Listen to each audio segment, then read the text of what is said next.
Is that causing Switzerland to lose its status as a safe haven because it's now part of the global economy in a way that was different than back in the 1970s when the big banks in Switzerland were basically Swiss-focused and not globally focused? Yes, I think it's a major change there.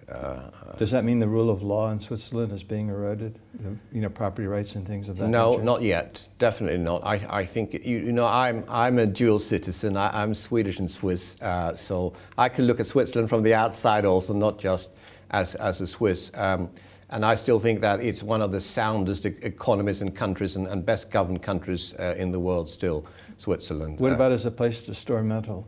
You know, an old friend of mine, Mark Faber, who you may know, who is Swiss, yes, has indicated that he's less confident about Switzerland going, looking in the future in terms of confiscation issues if they had pressure brought to bear on Switzerland during a banking crisis and governments around the world, the U.S. government particularly, put pressure on the Swiss government to confiscate metals. Do you see that as a risk in Switzerland? I know he said that, and I am surprised. It must be his influence from Thailand or the Far East that has made him think that. I think that gold in Switzerland has an old tradition of actually putting part of your savings into gold. I mean, I remember when I was a young man working in a bank in Switzerland, most people in the bank bought a few friendlies, a few Swiss coins every month for their salary to save.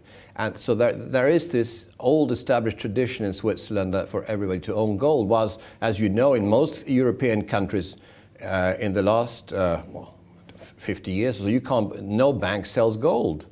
Even in the UK today, you can't go into a bank and buy gold coins.